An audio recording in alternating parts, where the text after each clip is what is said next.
Seyirli Xalat Tibbi podkastının artıq 8-ci bölümündəyik. İcbari tibbi sığortanın xidmətlər zərfinə 3315 tibbi xidmət daxildir. Tibb müəssisəsini necə tapa bilər?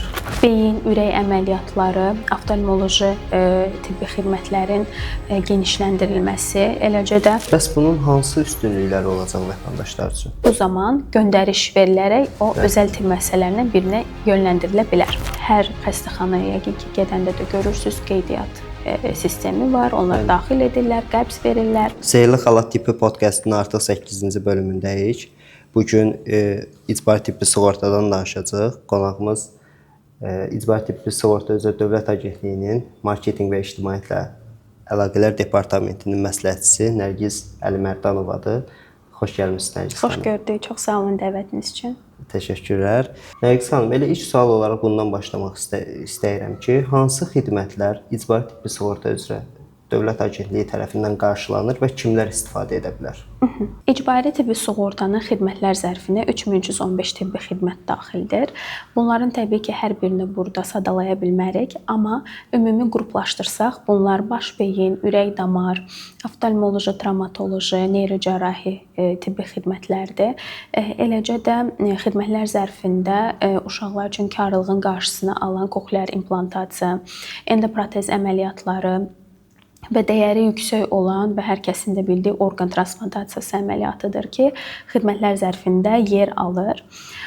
Bunun üçün tibbi xidmətdən istifadə üçün vətəndaş ilk növbədə təbib tabeli tibb müəssisələrinə və ya Səhiyyə Nazirliyinin 9 Elmi Tədqiqat İnstitutuna müraciət eləyə bilər və müraciət etdikdə də sadəcə şəxsiyyət vəsiqəsini özündən gətirməsi yetərlidir.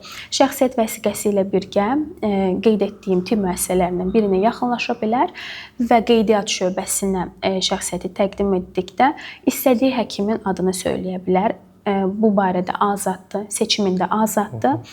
Əgər bildiyi hər hansısa bir həkim yoxdursa, bu zaman növbədə olan həkimi yazacaqlar və qəbz verilərək artıq ixtisaslı həkimin müayinəsinə keçə bilər. Nərgiz xanım, deyək ki, ölkə vətəndaşı hər hansı bir yaşayış ünvanında qeydiyyatdadır. O, ölkə ərazisində yerləşən bütün xəstəxanalardan bu üstünlükdən istifadə edə bilərmi?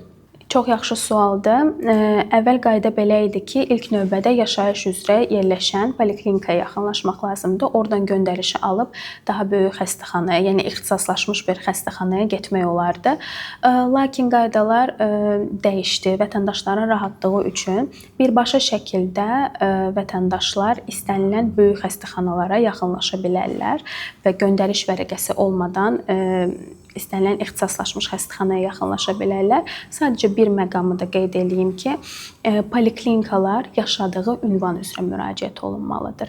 Digər rayon üzrə yerləşən poliklinikaya müraciət etmək mümkün deyil. Yalnız təhkim olunduğu poliklinikaya yaxınlaşa bilər. Bəs deyək ki, bir pasiyent, bir ölkə vətəndaşı yaxınlıqdakı tibb müəssisəsini necə tapa bilər və ora gedə bilər? Belə bir funksiya yaradılıbdır bizim saytda. its.gov.az saytıdır. Hər kəsə tövsiyə edirəm ki, daxil olsunlar və orada xəstəxana axtarış sistemindən istifadə etsinlər. Xəstəxana axtarış sisteminə daxil olduqda orada görəcəklər ki, həm xidmətlər üzrə, həm də şəhər üzrə filtrləyib seçə bilərlər. Yəni belə deyək, filtrləyib seçdikdə hansı xidmətin hansı xəstəxanada göstərildiyini rahatlıqla baxıb tapa bilərlər. Həmçinin yerləşmə ərazisini də görə bilərlər. Tövsiyə edirik ki, hər kəs daxil olub xəstəxanaya getməmişdən öncə xəstəxana axtarış sistemində lazımi xəstəxananı tapsın. Siz dediniz ki, Nərgiz xanım, 3315 tibbi xidmət İcbari tibbi sığorta üzrə Dövlət Agentliyi tərəfindən qarşılanır. Bəs hansı xidmətlər qarşılanmır? Düz qeyd etdiniz, icbari tibbi sığortaya daxil olmayan xidmətlər də var. Bunlar hansılardır? Hər kəsin də bildiyi kosmetik prosedurlar, yəni gözəllik prosedurlarıdır ki, icbari tibbi sığortaya daxil deyil. Eləcə də suni mayalanma, stomatoloji xidmətlər və dövlət proqramı ilə icra olunan xəstəliklərdir ki, xidmətlər zərfində yer almır. Amma bir məqamı qeyd etmək istəyirəm. Ümumiyyətlə xidmətlər zərfinə tibbi xidmət daxil edildikdə nələr nəzərdən keçirilir? Son 5 ilin statistikasına baxılır və burada əlillik riski yüksək olan tibbi xidmətlər, ölüm halları yüksək olan tibbi xidmətlər başlıca olaraq xidmətlər zərfinə daxil edilir. Siz bir neçə xəstəlik və xəstəlik qruplarını sadaladınız. Onkoloji xəstəliklər bəs necə? İcbari tibbi sığortaya daxildirmi? Xidmətlər zərfində daxildirmi bu xəstəlik? Az öncə də qeyd etdiyim kimi dövlət proqramları icbari tibbi sığortanın xidmətlər zərfinə daxil deyil. Elə qeyd etdiyiniz onkoloji xəstəliklər də bu dövlət proqramları siyahısındadır. Onkoloji xəstəliklərin müalicəsi icbari tibbi sığortada yer almır. Qeyd etdiyim kimi. Amma bu o demək deyil ki, onkoloji xəstələr üçün heç bir tibbi xidmət xidmətlər zərfində yoxdur. Ən çox istifadə olunan laborator diaqnostik onkomarkerlərdir, pap testlərdir. Bunlar xidmətlər zərfində var. Eləcə də ixtisaslı həkim-onkoloqun müayinəsindən keçə bilər vətəndaş və hər hansısa bir süd vəzisində şübhə yaranarsa, bu zaman mammoqrafiya xidməti də icbari tibbi sığortanın xidmətlər zərfində vətəndaşa ödənişsiz şəkildə həyata keçirilir. Sualınıza gəldikdə də ki, daxildir, daxil ediləcəkmi icbari tibbi sığortanın təminatına? Hal-hazırda görülən iş odur ki, müvafiq dövlət qurumları ilə görüşlər keçirilibdir bu məsələ ilə bağlı və hazırda görülən iş resurs analizidir və statistika analizidir. Yəni ölkədə nə qədər insan onkoloji xəstəlikdən əziyyət çəkir və bunun üçün nə qədər maliyyə ayrılmalıdır. Mexanizm araşdırılır bir sözlə və bu araşdırmalar aparıldıqdan sonra da hər hansısa bir dəyişiklik olarsa təbii ki, ictimaiyyətə bildiriləcək. Bir də verilişin ilk hissəsində dediniz ki, orqan transplantaciyası belə icbari tibbi sığorta üzrə Dövlət Agentliyi tərəfindən qarşılanır. Belə müraciətlər olurmu və hansı orqanlara bunlar aiddir? Orqan transplantaciyası ümumiyyətlə vətəndaşlar tərəfindən ən çox gözlənilən tibbi xidmət idi. Bizə də çoxlu müraciətlər olurdu ki, nə zaman daxil edəcəksiniz?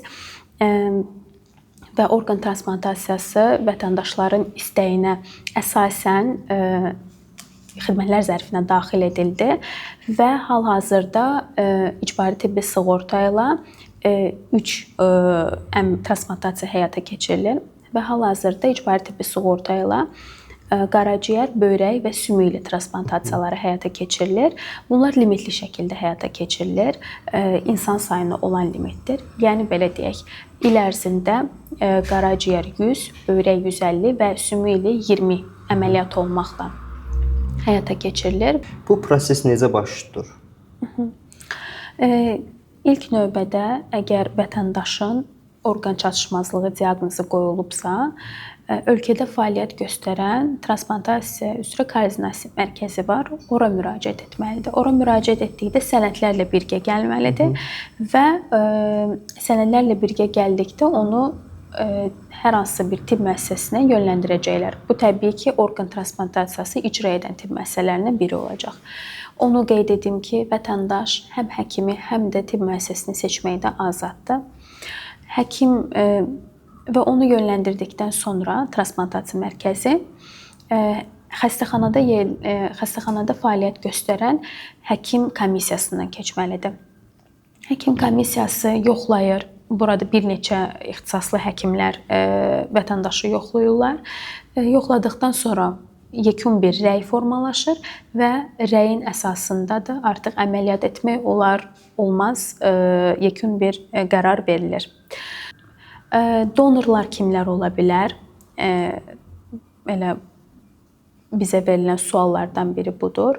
Canlı donordan söhbət gedirsə, bu birinci dərəcəli ailə üzvləri. Əgər birinci dərəcəli ailə üzvləri deyilsə, belə hadisələr də olur. Bu zaman ölkədə fəaliyyət göstərən etika komissiyası var. Mütləq şəkildə həmin komissiyadan keçmək lazımdır və komissiyadan keçdikdən sonra da qohum olmayan şəxslər də donor ola bilərlər. Qeyd edim ki, həm donorun, həm də resipiyentin, yəni orqanın köçürülən şəxsə əməliyyat icbari tibbi sığorta ilə edilir. Xəstəxanada yatış dövrü ərzində istifadə olunan dərmanlardır, tibbi sərfdir, icbari tibbi sığorta ilə qarşılanır hər iki şəxs üçün. Və mütəmadi şəkildə də əməliyyatdan sonra həkim müayinəsindən keçmək də lazımdır. Bəli, bu da icbari tibbi sığortaya aiddir. Bəs deyək ki, icbari tibbi sığorta ilə neçə belə əməliyyat baş tutub artıq ölkəmizdə? Keçən ilin statistikasını sizə deyə bilərəm. 2024-cü il ərzində 165 orqan transplantasiyası xidmətlər zərfi ilə vətəndaşlara ödənişsiz şəkildə həyata keçirilibdir. Bunlar az öncə də qeyd etdiyim kimi qaraciyər, böyrək və sümüklü transplantasiyalarıdır. Bəs Nərgiz xanım, sistemdə hansı dəyişikliklərin olması gözlənilir yaxın gələcəkdə?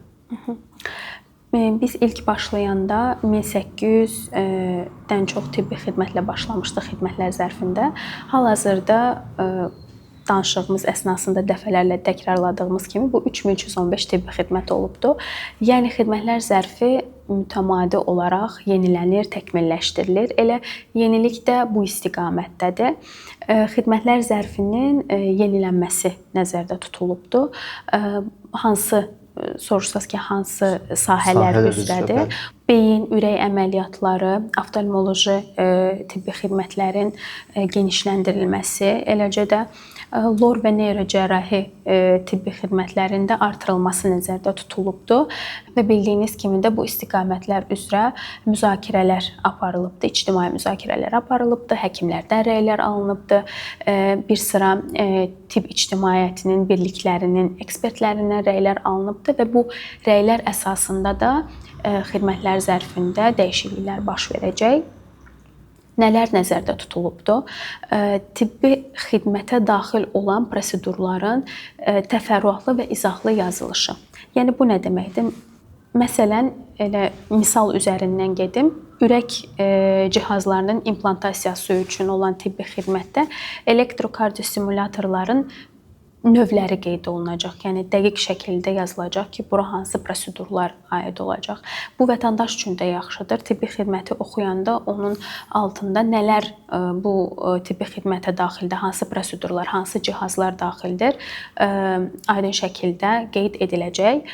Nərgiz xanım, bəs ictimaiyyətdə də son dönəmlər görürük ki, icbari tibbi sığorta xətti ilə bəzi qrup dərmanlar, bəzi xəstəliklər üzrə olan dərmanlar icbari tibbi sığorta xətti ilə qarşılanacaq. Bu nə qədər doğrudur? Nə zaman gözlənilir? Düz qeyd etdiniz.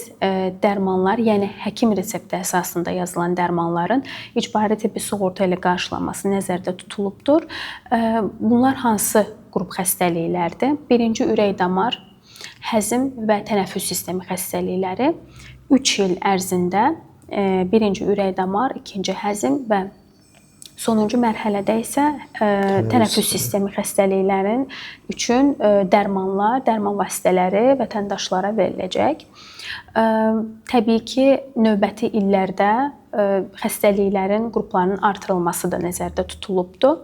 İlk növbədə isə mərhələli şəkildə bu xəstəliklərin dərmanları, dərman vasitələri vətəndaşlara veriləcək. Belə bir sual da verə bilərsiniz ki, bəs bu dərmanları hardan alacaqlar vətəndaşlar? Bu da bir yenilik olacaq icbari tibbi sığorta üçün.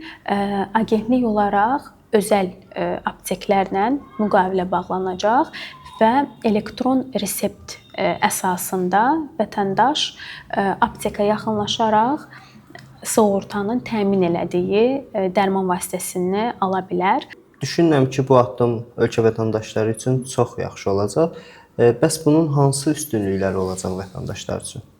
Ən birinci üstünlük ondan ibarətdir ki, vətəndaşların, yəni əhalinin dərmanlara ödədiyi xərci, məbləği azaltmaqdır. Yəni bir növ əhalinin yükünü götürməkdir. Daha sonra əlbəttə həkimlərə müraciətlərin, yəni sırf bu xəstəlik qrupları üzrə həkimlərə müraciətlərin azalması və ağırlaşmaların azalması gözlənilir.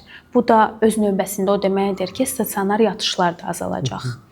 Bu kimi üstünlüklər nəzərdə tutulub ki, yaxın illərdə dərman vasitələrinin təminatından sonra olunsun.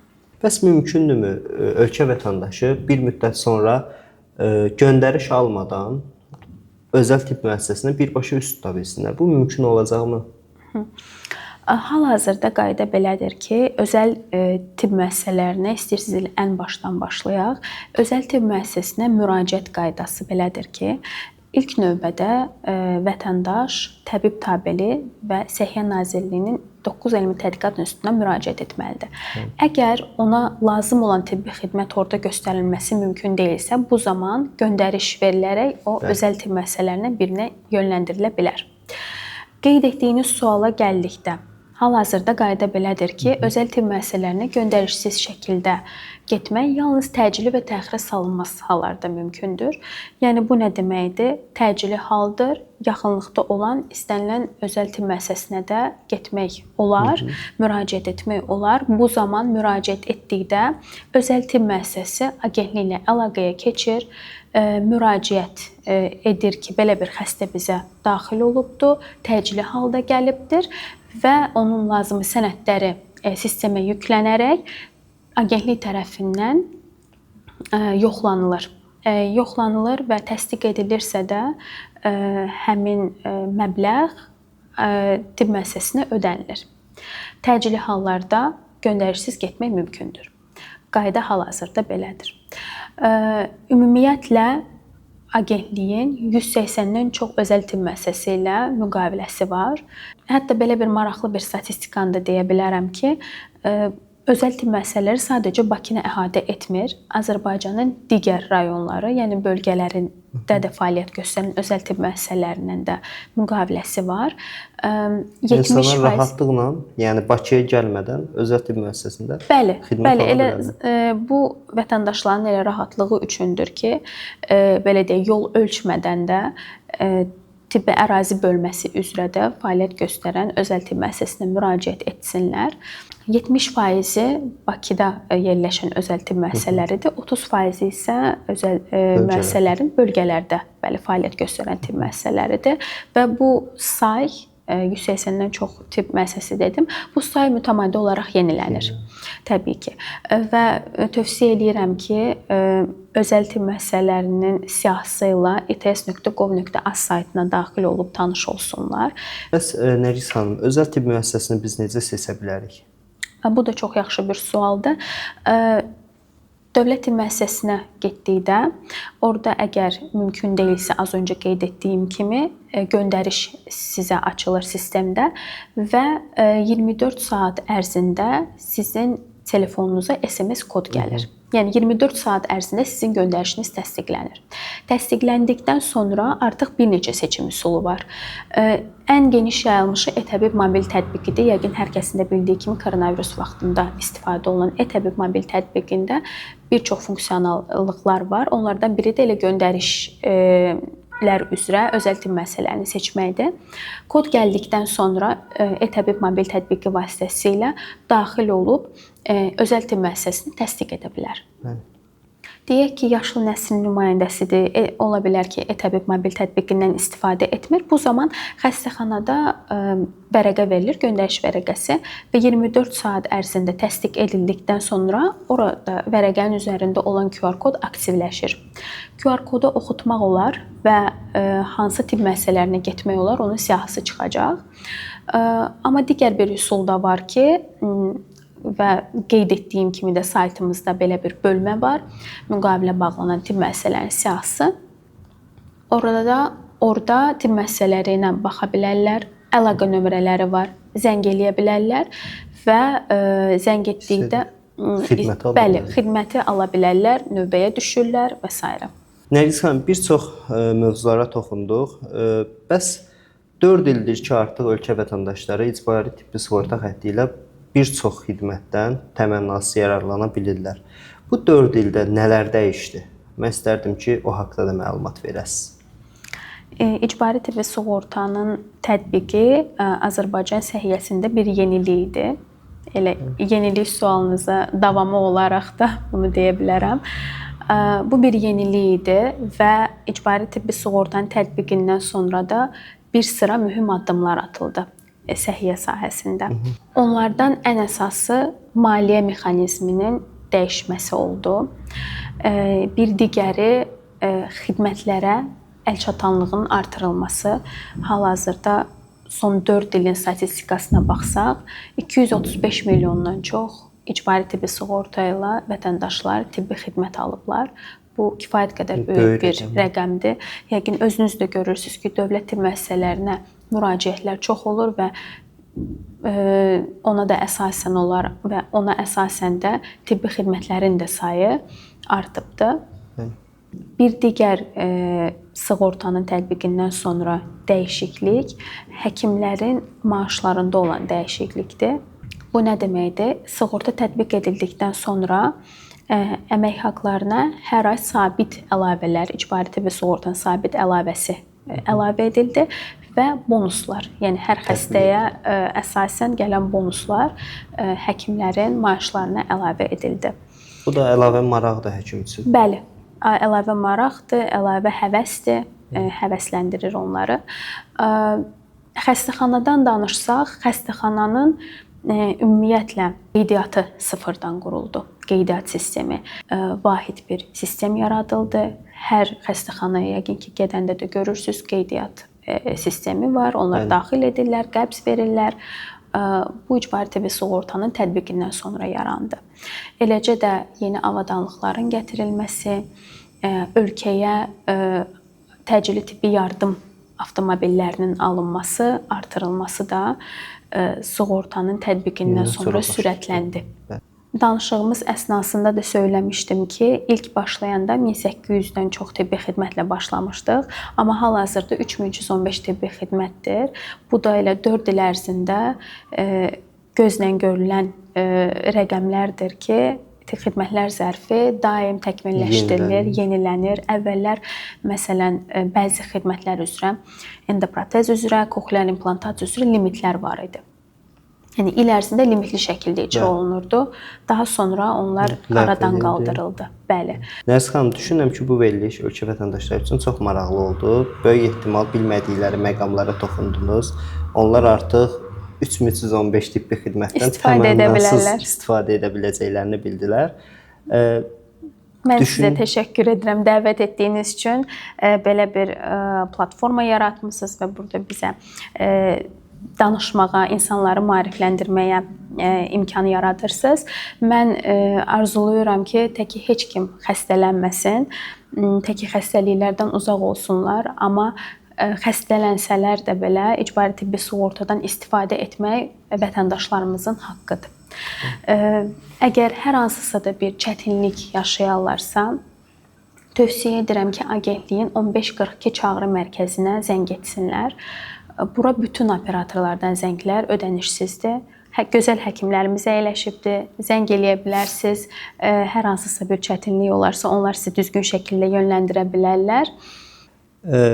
Əziz izləyicilər, bu gün İcbari Tibbi Sığorta üzrə Dövlət Agentliyinin Marketinq və İctimaiyyətlə Əlaqələr Departamentinin məsləhətçisi Nərgiz Əlmərdanova ilə maraqlı nüanslara toxunduq. Düşünürəm ki, siz də tibbi xidmətlərdən istifadə edərkən icbari tibbi sığortanın bu üstünlüklərindən, bu fürsətlərindən yararlanarsınız. Bizi izlədiyiniz üçün təşəkkür edirik.